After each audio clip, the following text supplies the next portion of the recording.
Real जो real numbers हैं उसमें उनके कॉन्जुगेट उसी के इक्वल होते हैं, बल्कि रियल नंबर्स के कॉन्जुगेट होते ही नहीं हैं, तो इसलिए ये बराबर है इसके, because R is real inner product space है। V जो है आपके पास क्या है, रियल इनर प्रोडक्ट स्पेस। तो हमने चारों प्रॉपर्टी शो कर दी, तो हमने प्रूव कर दिया कि ये जो फंक्शन हमने इस तरह से डिफ़ाइन किया था ये इन चारों प्रॉपर्टीज़ को सेटिस्फाई कर रहा है, तो ये इनर प्रोडक्ट बन गया है ऑन Rn। तो लिहाजा Rn with this inner product is an inner product space. तो हमने इनर प्रोडक्ट स्पेस जो है वो कैलकुलेट करना सीख ली। Zn को आपने खुद चेक करना है इस इनर प्रोडक्ट के साथ। Z1 और Z2 summation I varies from 1 to n Zi into Z conjugate.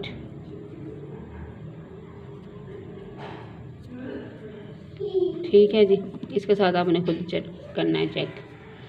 अब मैं आपको करवाती हूँ एग्जाम्पल नंबर 2 और 3 मिलती हैं, मैं आपको 3 करवाती हूँ, वो ज़्यादा इम्पोर्टेंट है। The Hilbert space L2, Hilbert space L2 लेते हैं हम।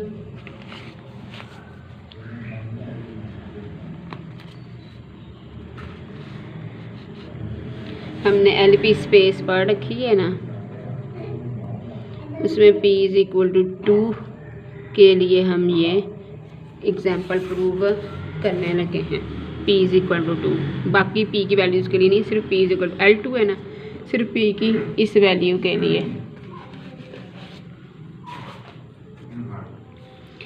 हम जानते हैं जो L2 स्पेस है हमारे पास, इसमें मौजूद जो सीक्वेंस हैं वो किस किस्म के होते हैं, इस तरह के होते हैं कि आप इनकी टर्म्स का मॉड लें, जो L की पावर है वही पावर लें, समेशन लें और ये आपके पास फाइनाइट हो जाए।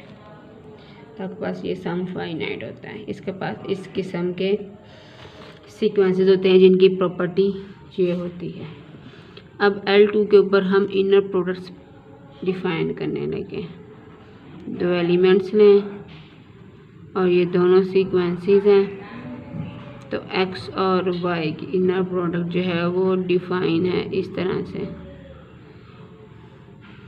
ये आपके पास Z की इनर प्रोडक्ट से मिलती जुलती है, इसलिए जब मैं ये L2 वाला काम करूँगी ना तो इससे आपको ये P वाली हो जाएगी। सॉरी, ये CN थी, सेट ऑफ कॉम्प्लेक्स नंबर्स। तो ये आपका ये वाला काम भी आसान हो जाएगा। तो ये आप ये भी कर सकेंगे इन्हीं लाइन्स के ऊपर। यहाँ पे इन्फिनिटी है तो वहाँ पे n आ जाएगा। ये हमने इनर प्रोडक्ट डिफाइन की है। X की एंट्रीज एज इट इज़ और जो सेकंड वाली एंट्री है उसका कॉन्जुगेट। तो जब कभी भी X Y का हमने L2 के अंदर इनर प्रोडक्ट कैलकुलेट करना होगा तो हमें क्या करना होगा, हमें ये करना होगा कि पहली एंट्री एज इट इज़ और दूसरी एंट्री का कॉन्जुगेट। और अगर इस तरह की सूरत हाल हो तो बंद करके लिखना हो तो कैसे लिखेंगे, पहली एंट्री और फिर जो है वो ये जो कॉन्जुगेट वाली है ये सेकंड प्लेस पर आएगी। प्रूव करते हैं।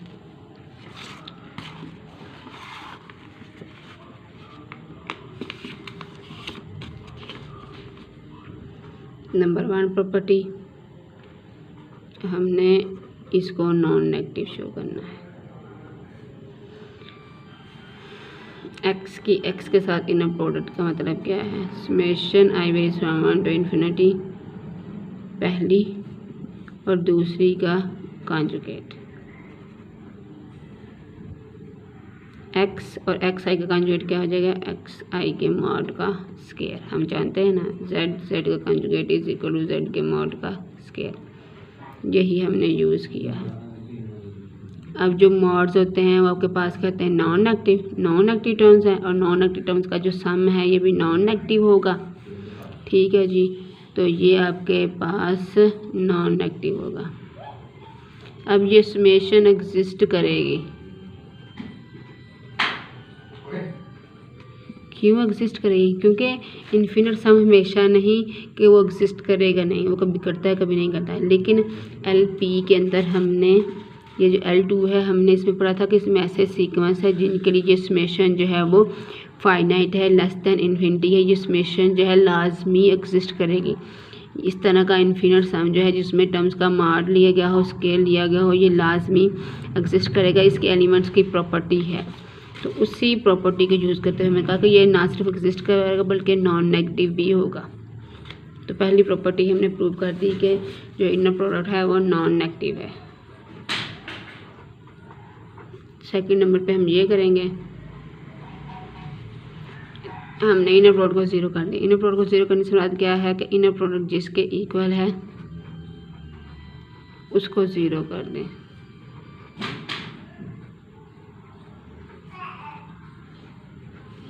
अब यही यहाँ पर भी वही लॉजिक यूज़ होगा, ये नॉन नेगेटिव टर्म्स हैं और उनका सम है। जब नॉन नेगेटिव टर्म्स का सम ज़ीरो हो जाता है तो इसका मतलब है कि सारी की सारी टर्म्स ज़ीरो हैं, सारी की सारी टर्म्स ज़ीरो हैं, तो इसका मतलब है कि सीक्वेंस जो है वो ज़ीरो सीक्वेंस है। और यही हमने शो करना था कि x जो है वो ज़ीरो एलिमेंट है। अगर इनर प्रोडक्ट ज़ीरो है तो फिर एलिमेंट भी ज़ीरो हो जाता है। Number 2 property, x plus Y और z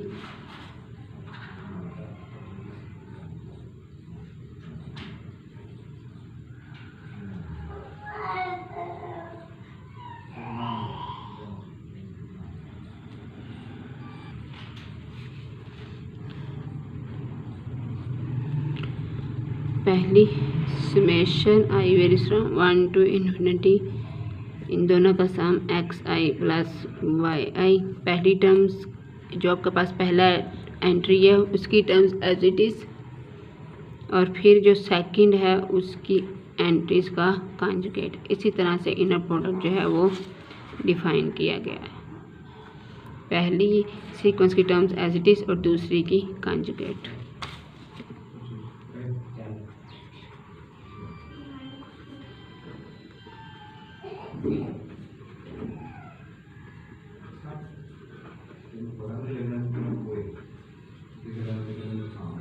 और ये क्या बन गया xz, और ये क्या बन गया yz,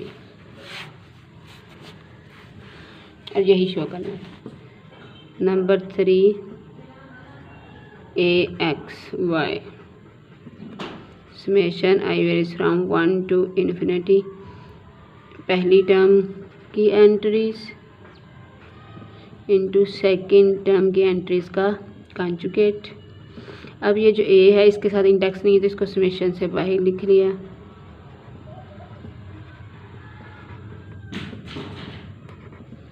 और ये आपके पास किसके बराबर हो गया, एक्स वाई की इनर प्रोडक्ट, और यही शो करना था कि जो स्केलर है वो बाहर आ जाता है। फोर्थ वन आपने शो करना है वाई एक्स बराबर है एक्स वाई का कॉन्जुगेट, ये शो करना है आपने। वाई एक्स लेते हैं, summation i varies from 1 to infinity, पहली टर्म्स की एंट्रीज एज इट इज़, दूसरी टर्म्स की एंट्रीज का कॉन्जुगेट। अब वाई पहले है तो वाई की terms as it is, x बाद में है तो एक्स की टर्म्स का कॉन्जुगेट। क्या मैं इसको ऐसे लिख सकती हूँ,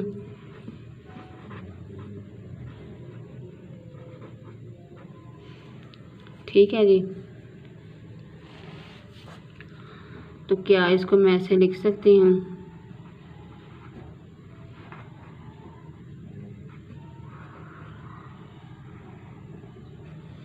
मैंने जो कॉन्जुगेट है वो कंबाइन कर लिया है। z1 इंटू z2 का conjugate is equal to z1 into z2 का होल कॉन्जुगेट। अलग अलग कॉन्जुगेट होना, एक वाई का कॉन्जुगेट ऊपर वाला और एक एक्स आई का कॉन्जुगेट, ठीक है जी। तो y का एक ऊपर वाला कॉन्जुगेट और x का कॉन्जुगेट इनको इकट्ठा कर दिया। अब क्या बच्चों मैं इसको ऐसे लिख सकती हूँ,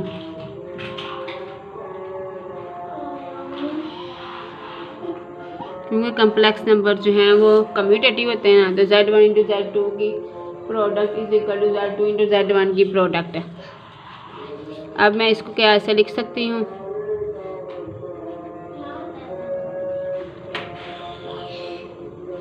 होल कॉन्जुगेट लिख सकती हूँ क्या मैं इसे,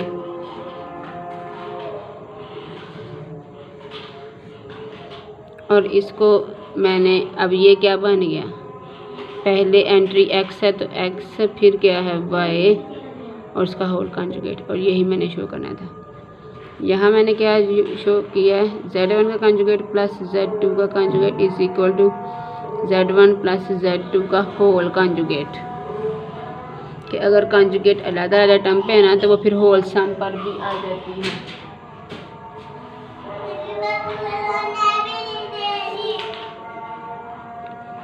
ठीक है जी, और ये हमने चारों प्रॉपर्टीज शो कर दी कि L2 के ऊपर जब हम ये इनर प्रोडक्ट डिफ़ाइन करते हैं तो ये इनर प्रोडक्ट जो है वो हमारे पास चारों की चारों प्रॉपर्टीज़ जो है वो सेटिस्फाई कर देता है।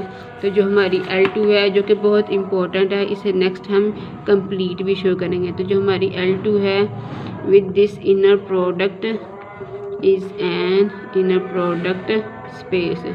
तो कम्प्लेक्स नंबर्स का ये जो Cn वाला वो भी इससे मिलता जुलता है। इन्हीं लाइंस पर आप इसको भी शो कर सकते हैं कि वो भी इनर प्रोडक्ट स्पेस बन जाती है, इसलिए मैंने वो छोड़ दिया था क्योंकि वो इससे मिलता जुलता है। तो ये L2 for P is equal to 2 के लिए सिर्फ हमने ये प्रूव किया, बाकी LP के हम नहीं जानते कि वो इनर प्रोडक्ट स्पेस बन जाती हैं कि नहीं इस इनर प्रोडक्ट के तहत।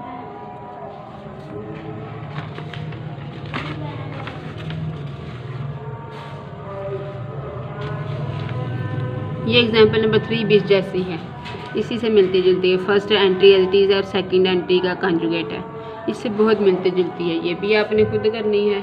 नंबर 2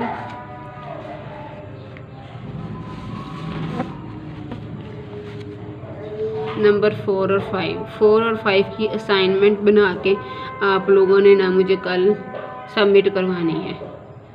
ठीक है जी, इस लेक्चर के वेरी नेक्स्ट डे आप लोगों ने इन दोनों को इनर प्रोडक्ट्स प्रूव करके, चाहे आप नेट से ढूंढें या जहाँ से भी ढूंढें, ये मुझे करके ना 4 और 5 तो आप लोगों ने इसकी असाइनमेंट बना के मुझे अगले दिन जो है वो सबमिट करवानी है। इसके मार्क्स रखने हैं मैंने। अब ये एग्जाम्पल्स करवा दिए, पीछे चलते हैं, जो पेजेस छोड़े हैं वो पढ़ते हैं। पहले ये पेज नंबर 371 एग्जाम्पल्स हैं हमारे पास। नंबर 1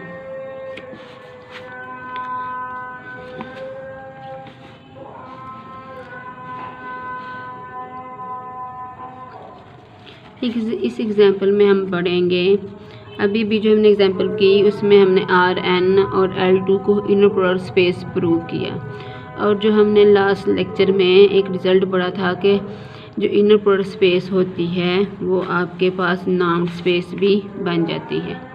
जो इनर प्रोडक्ट स्पेस होती है वो आपके पास नॉन स्पेस भी बन जाती है इनमें। तो इसका मतलब है कि हर इनर प्रोडक्ट स्पेस जो है वो नॉन स्पेस होती है। Every inner product space is normed space by theorem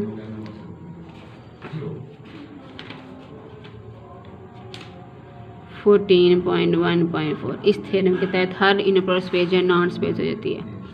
अब इसका कन्वर्स, क्या कन्वर्स ट्रू है? कन्वर्स का मतलब क्या है कि क्या हर नॉर्म्ड स्पेस जो है is normed space is also inner product space. क्या जो आपके पास नॉर्म्ड स्पेस होती है वो भी इनर प्रोडक्ट स्पेस होती है कि नहीं? क्या कन्वर्स ट्रू है कि नहीं?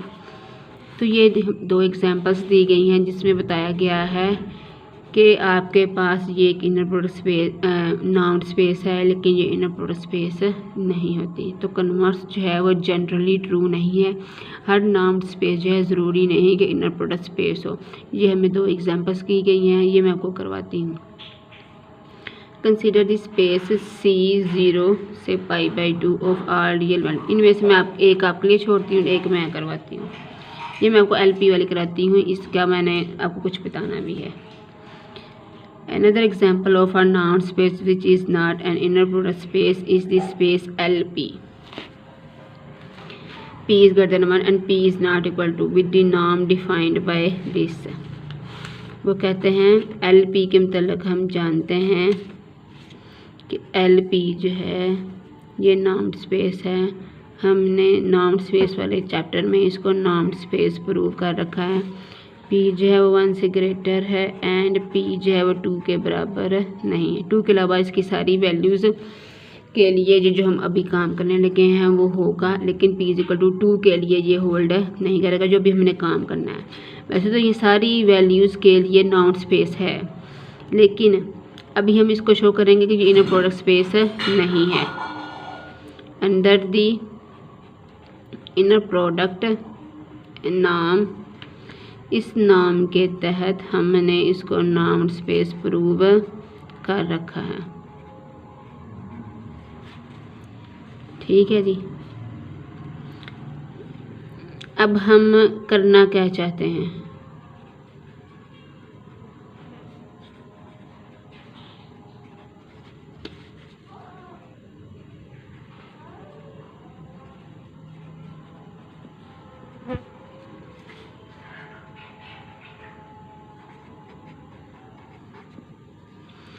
टू के अलावा बाकी सारी वैल्यूज़ के लिए हम शो करना चाहते हैं कि ये जो LP है ये इनर प्रोडक्ट स्पेस नहीं है। हम सपोज करते हैं कि ये है, we suppose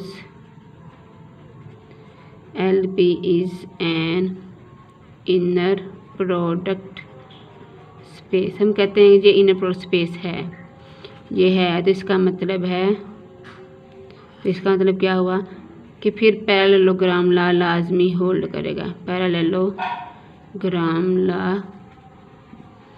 must holds in LP। अगर वो इनर प्रोडक्ट स्पेस है तो हर इनर प्रोडक्ट स्पेस के अंदर पैरेललोग्राम लॉ होल्ड करता है। हम चेक करते हैं कि इसके अंदर आपके पास पैरेललोग्राम लॉ होल्ड करता है कि नहीं। 2 एलिमेंट्स ले लें,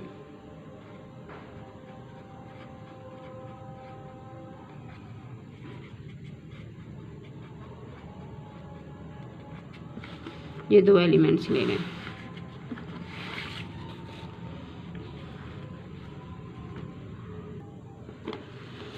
ठीक है जी, x + y कैलकुलेट करते हैं। x + y क्या हो जाएगा, 2 0 0 0। x - y क्या हो जाएगा, x - y 0 2 0 0। अब पैरेललोग्राम लॉ क्या था, x + y के नाम का स्क्वायर प्लस x - y के नाम का square is equal to time नाम ऑफ x का स्क्वायर प्लस 2 टाइम नाम ऑफ y का स्क्वायर। अब x + y का नाम कैलकुलेट करते हैं। नाम कैलकुलेट, ये x + y है। नाम कैसे कैलकुलेट करना है हमने, इसके साथ x + y किसके इक्वल है, 2 0 0 0। इनर प्रोडक्ट कैसे कैलकुलेट करना है, हमने ऐसे करना है। मतलब क्या करना है, जो एंट्रीज़ हैं उनका मॉड लेना है, पावर p लेनी है, समेशन करना है, और ये ठीक है जी। एंट्रीज़ का मॉड पावर p, एंट्रीज़ का मॉड पावर p, एंट्रीज़ का मॉड पावर p और उसका सम होल पावर 1/p। यही है ना मैंने किया। सारी एंट्रीज तो 0 हैं, सिर्फ 2 की पावर p 1/p और आंसर आ गया 2। तो x + y का नाम आ गया 2। x - y का नाम वो क्या बन जाएगा, x - y का नाम ये x - y है, इसका नाम भी ऐसे ही होगा, 0 के mod की पावर p, 2 के mod की पावर p, 0 के mod की power p plus up to so 1/p, और ये क्या बन जाएगा 2 की power p, 1/p is equal to 2। इसका आंसर भी 2, इसका आंसर भी 2। अब x का नाम कैलकुलेट करते हैं। x क्या है 1 1 1 0 0 0, इसका नाम कैलकुलेट करते हैं।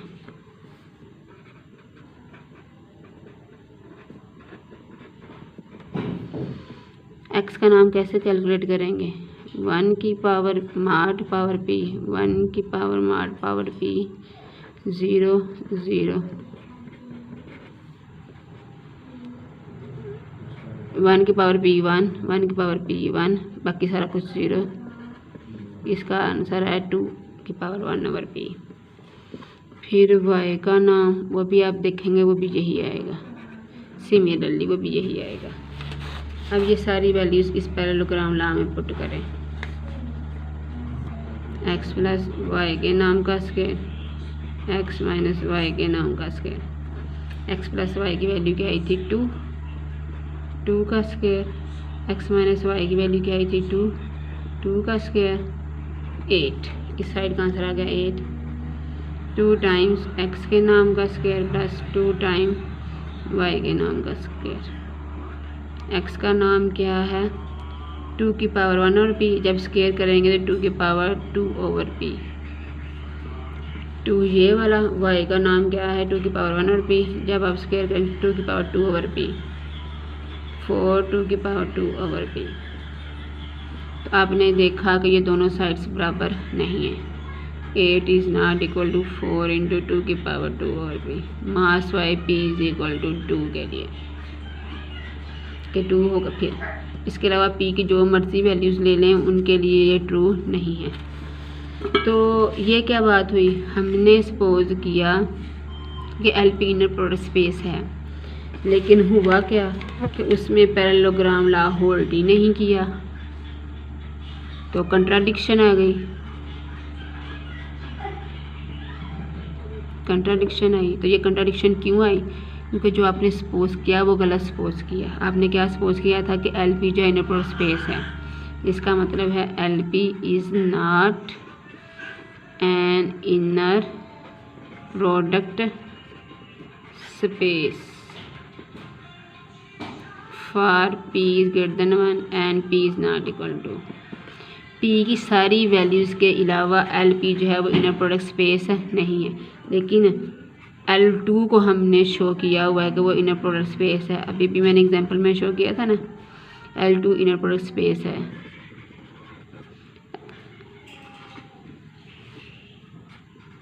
एक्सेप्ट सिवाय L2 के, L2 के अलावा कोई भी LP जो है वो इनर प्रोडक्ट स्पेस नहीं बनती।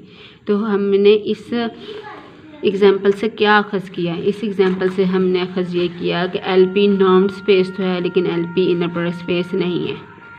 LP is a normed space but LP is not an inner product space for P is not equal to. P is equal to 2 के लिए ये इनर प्रोडक्ट स्पेस बन जाती है। सिर्फ P की इस वैल्यू के लिए ये इनर प्रोडक्ट स्पेस है, बाकी सारी वैल्यूज़ के लिए इनर प्रोडक्ट स्पेस नहीं है। तो हमने देखा कि हर नाउन स्पेस जो है वो इनर प्रोडक्ट स्पेस नहीं होती। हर नाउन स्पेस जो है वो हमारे पास इनर प्रोडक्ट स्पेस नहीं होती। और इस एग्जांपल से हमने यही सीखना था कि हर नाउन स्पेस ज़रूरी नहीं कि लेकिन हर इनर प्रोडक्ट स्पेस जो है वो इस थ्योरम 1.14.14 के तहत। ये एग्जांपल भी आपके पास अहम है, ये मैं 1 आपके लिए छोड़ रही हूँ। ये एग्जांपल नंबर 1 और इन एग्जांपल्स जो मैंने आपके लिए छोड़ी हैं ये 4 और 5, इन तीनों की PDF बना के आप लोगों ने मुझे सेंड करनी है।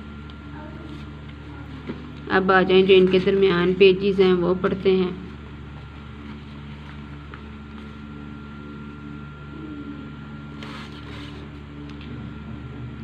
Theorem inner product spaces as a matrix space. Since every नाउन space is a metric space under the metric induced by it norms. हमने पीछे पढ़ रखा है कि हर नॉर्म जो है उसकी मदद से आप मीट्रिक डिफाइन कर सकते हैं। तो हर नॉन स्पेस जो है वो मीट्रिक स्पेस भी होती है। Every inner product space is also a metric space. The metric in V is defined by this, कि ये इनर प्रोडक्ट के ऊपर हमने मीट्रिक डिफाइन किया है with the help of the norm. X minus y का नाम और इनर प्रोडक्ट स्पेस के ऊपर नॉर्म जो है वो इनर प्रोडक्ट के साथ किस तरह एसोसिएट होता है, स्क्वायर रूट अंदर वाली टर्म का उसी के साथ इनर प्रोडक्ट। तो हर इनर प्रोडक्ट स्पेस जो है वो इस के तहत आपके पास मीट्रिक स्पेस भी बन जाती है। मीट्रिक स्पेस बन गई है तो फिर मीट्रिक स्पेस की सारी बातें इनर प्रोडक्ट स्पेस के अंदर आ गई। सीक्वेंस भी आ गई, उनकी कन्वर्जेंस भी आ गई, काशी सीक्वेंस भी आ गया, उसकी कन्वर्जेंस भी आ गई, कंप्लीटनेस भी आ गई। तो इनर प्रोडक्ट स्पेस की सारी बातें आ गई, limit points, closure, each and everything जो है वो भी आपके पास इनर प्रोडक्ट स्पेस में मीट्रिक स्पेस की सारी बातें आ गई।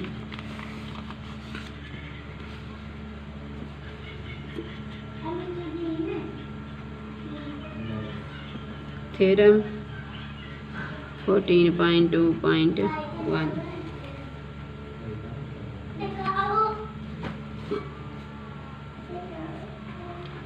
let V be any inner product space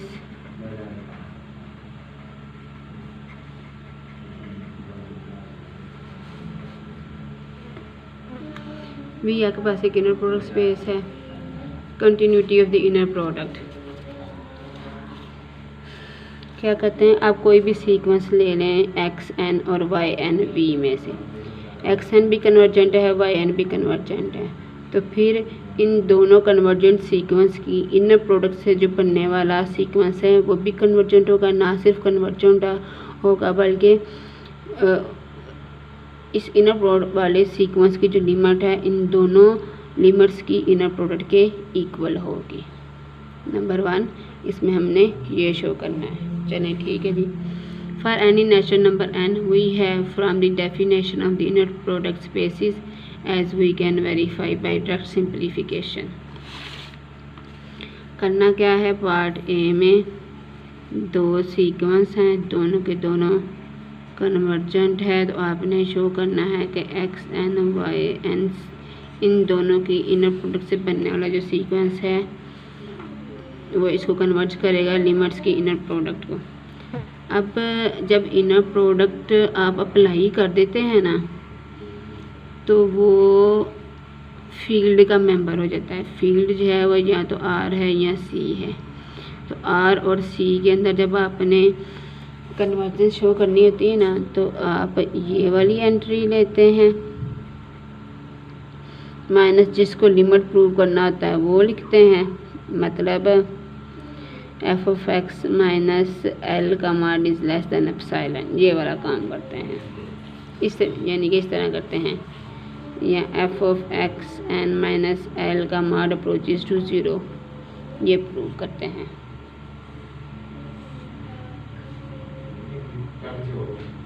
इसके अंदर अब मैं कुछ ऐड भी करने लगी हूँ और सब्ट्रैक्ट भी करने लगी हूँ। माइनस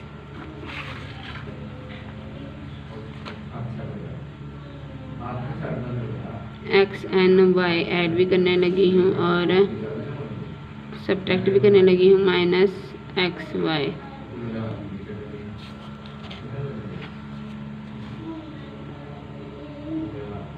इन दोनों को कंबाइन करने लगी हूँ। पहली टर्म सेम है ना तो वो तो कंबाइन नहीं होगी, दूसरी टर्म्स जो हैं वाई एन माइनस वाई, जिस तरह हम टर्म्स को कंबाइन अलग कर सकते हैं ऐसे उनको कंबाइन करके भी लिख सकते हैं by the second property of the norm. इन दोनों को कंबाइन कर लें,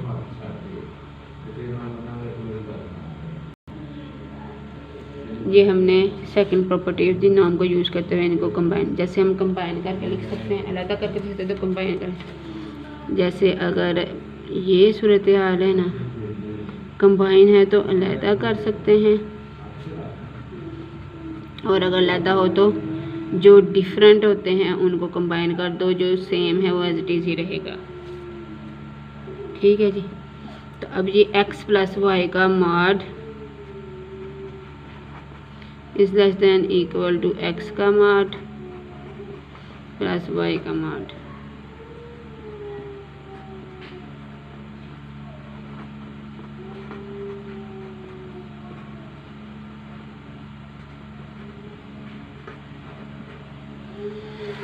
ठीक है जी। अब इसके ऊपर मैं काशी-श्वार्ट्ज इनइक्वालिटी अप्लाई करने लगी हूँ। वो क्या कहती है, एक्स वाई के इनर प्रोडक्ट का mod is less than equal to x का नाम इंटू वाई का नाम। अप्लाई कर दें।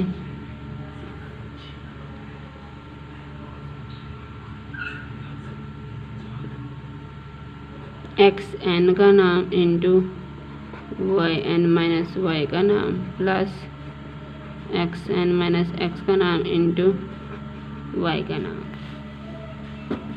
ठीक है जी।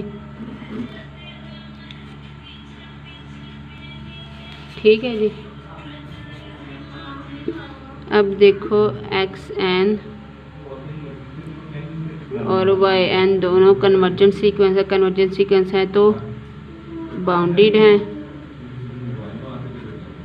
हैं तो इसका मतलब है कि एक्स एन का नाम ये भी बाउंडेड है और ये वाई भी एक है। तो जूं एन अप्रोचेस टू इन्फिनिटी के पहुंचेगा तो वाई एन माइनस वाई का नाम ज़ीरो को अप्रोच करेगा और एक्स एन माइनस एक्स का नाम भी ज़ीरो को अप्रोच करेगा। ये साथ ये बयान करने का क्यों हमें ज़रूरत पेश आई कि ये भी फाइनाइट नंबर है, ये भी वाई एक एलिमेंट है ना, उसका नाम फाइनाइट होगा। एक्स एन चूँकि बाउंडेड है तो इसलिए एक्स एन का जो नाम है ये भी फाइनाइट होगा। अब हमें ये बताने की ज़रूरत क्यों पे, ये टर्म्स तो ज़ीरो हो गई हैं तो अब हमने ये बताना होता है कि ये टर्म्स जो हैं साथ ये वाली और ये वाली इन्फिनिट ना हो, क्योंकि इन्फिनिटी क्रॉस ज़ीरो जो है वो इन्फिनिटी ही होती है।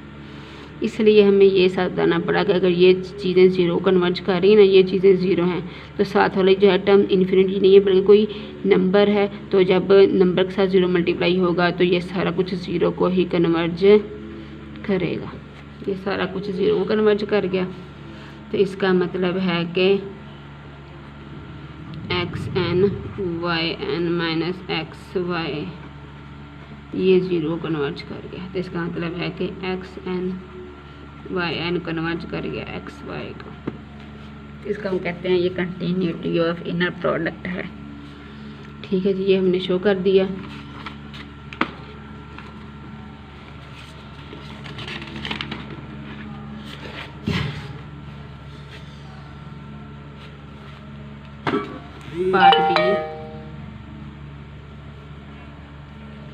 पार्ट बी है, if x n y n are Cauchy sequences in V then x n की वाई एन के साथ जो इनर प्रोडक्ट है is a convergent sequence in F. यानी कि अगर दो काशी सीक्वेंसेस हैं तो इनकी इनर प्रोडक्ट जो है वो कन्वर्जेंट सीक्वेंस आपने शो करना है। Suppose that x n y n are Cauchy sequences in V. अब ये काशी सीक्वेंस है तो काशी सीक्वेंस होने की डेफिनेशन को फुलफिल करते हैं। ये हमने इनके काशी सीक्वेंस होने की डेफिनेशन अप्लाई की है। X n minus y n का नाम approaches to zero, y n minus y m का नाम approaches to zero as m n approaches to infinity. अब हम चाहते हैं, क्या चाहते हैं, हम चाहते हैं कि ये कन्वर्जेंट हो जाए। किसके अंदर, एफ़ के अंदर। इसको एफ़ के अंदर कन्वर्जेंट शो करने के लिए अब एफ़ जो है या तो आर है या सी है, कंप्लीट स्पेस है। तो कंप्लीट स्पेस के अंदर किसी सीक्वेंस को हमने काशी शो कर कन्वर्जेंट शो करना हो तो उसको अगर हम सिर्फ ये शो करते हैं कि वो काशी है तो वो ऑटोमेटिकली फील्ड की कंप्लीटनेस की वजह से कन्वर्जेंट हो जाएगा। तो हम यही करेंगे, हम एक्स एन वाई एन की इनर प्रोडक्ट वाला जो सीक्वेंस है इसको काशी सीक्वेंस को शो करेंगे तो वो फील्ड का काशी सीक्वेंस बन जाएगा। जब फील्ड का काशी सीक्वेंस बन जाएगा तो एफ़ के कंप्लीट होने की वजह से वो ऑटोमेटिकली कन्वर्जेंट हो जाएगा।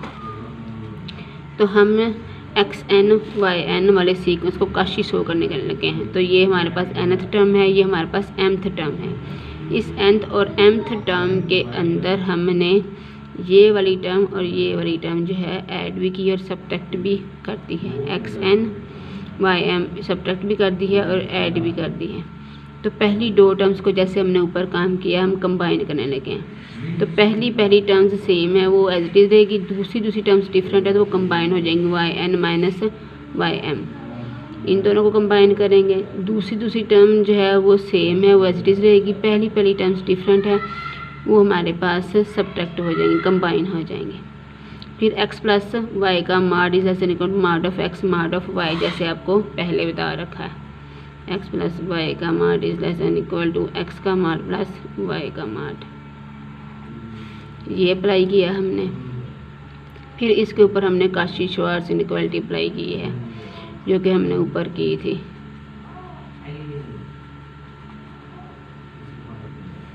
इसका नाम इंटू इसका नाम प्लस इसका पहली टर्म का नाम दूसरी टर्म का नाम। अब हमने सपोज किया था कि x n minus x m ये ज़ीरो को कन्वर्ट करता है, x n minus x y m और ये दोनों ज़ीरो को अप्रोच करते हैं। अब ये भी ज़ीरो को अप्रोच कर गया, y n minus y m का नाम ये भी ज़ीरो को अप्रोच कर गया, x n minus x m का नाम ये भी ज़ीरो को अप्रोच कर गया। अब इनके साथ वाली टर्म्स हैं उनको फाइनाइट हमने देखना है कि वो फाइनाइट है कि नहीं, क्योंकि ये तो ज़ीरो हो गया, इसके साथ फाइनाइट टर्म होगी तभी ये सारी एज अ होल ज़ीरो को कन्वर्ट करेगी। अगर तो ये इन्फिनिट हो जाए तो इन्फिनिटी क्रॉस ज़ीरो जो है वो इन्फिनिटी ही होती है, तो ये ज़ीरो कन्वर्जन करेगी। अब एक्स एन काशी सीक्वेंस है ना, x n is Cauchy sequence है तो ये बाउंडेड है, बाउंडेड हो जाएगा तो एक्स एन का नाम जो है वो फाइनाइट हो जाएगा। इसी तरह वाई एन का नाम भी जो है वो भी फाइनाइट हो जाएगा, क्योंकि वाई एन भी काशी सीक्वेंस है तो बाउंडेड है तो उसका नाम फाइनाइट हो जाएगा। ये टर्म भी फाइनाइट, ये भी टाइम फाइनाइट। अब फाइनाइट टर्म ज़ीरो के साथ मल्टीप्लाई हो रही तो ये सारा कुछ ज़ीरो को कन्वर्ट कर देगा। Since every Kashi sequence is bounded, the right hand side of the two tends to zero as mn approaches to infinity। ठीक है जी, hence x n y n is a Kashi sequence in f। तो ये f के अंदर Kashi sequence हो गया x n y n। अब f जो है चूँकि यहाँ तो r है या c है, r है c है तो फिर वो कंप्लीट है, 10 कंप्लीट है तो हर काशी सीक्वेंस जो है कंप्लीट स्पेस के अंदर कन्वर्ज करता है तो ये इसके अंदर कन्वर्ज कर जाएगा। नेक्स्ट प्रोपर्टी है आपके पास in an inner product space V and a sequence X N in V, X N converges to x implies norm of x N converges to norm of x। ये कैसे किया उन्होंने,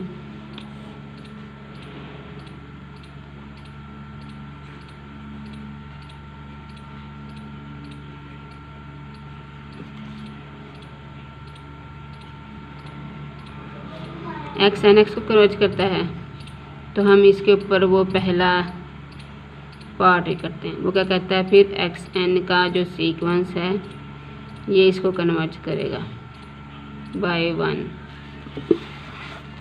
ये अप्लाई कर दिया है continuity of the inner product x N.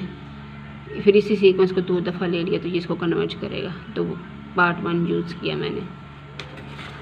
ये किसके बराबर है, एक्स एन का नॉर्म का स्क्वायर कन्वर्जेस टू एक्स के नॉर्म का square, this implies x n का नॉर्म कन्वर्जेस टू एक्स का नाम।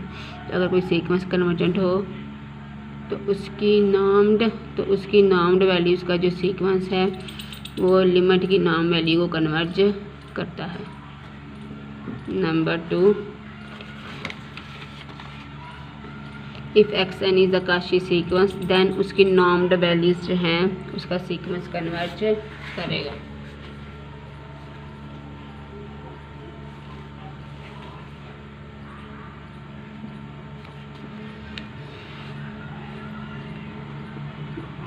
X n is Cauchy sequence तो आपने क्या शो करना है कि उसकी नॉर्म्ड वैल्यूज़ का जो सीक्वेंस है वो कन्वर्ज करता है। एक्स एन काशी सीक्वेंस है, एक्स एन काशी सीक्वेंस है तो इसका मतलब क्या हुआ, बाय 2। टू अप्लाई करने के, अगर आपके पास दो काशी सीक्वेंस है तो उनकी इनर प्रोडक्ट जो है वो कन्वर्जेंट होगी। एक्स एन काशी सीक्वेंस है, इसी को 2 दफ़ा ले लें, ये काशी सीक्वेंसेस बन जाएंगे। तो इसके साथ जो इनर प्रोडक्ट है वो कन्वर्जेंट हो जाएगी। तो इसी के साथ जो इनर प्रोडक्ट है वो कन्वर्जेंट हो जाएगी एफ के अंदर। अब ये इनर प्रोडक्ट और नाम किस तरह से रिलेटेड हैं, ये कन्वर्जेंट हो गया, ये कन्वर्जेंट हो गया, तो इसका मतलब है कि एक्स एन कन्वर्जेंट हो गया। यही शो करना था हमने। तो ये हमारे पास हमने क्रॉलरी भी प्रूव कर दी है। तो ये आपके पास आपके लेक्चर्स थे, बाकी इंशाल्लाह नेक्स्ट टाइम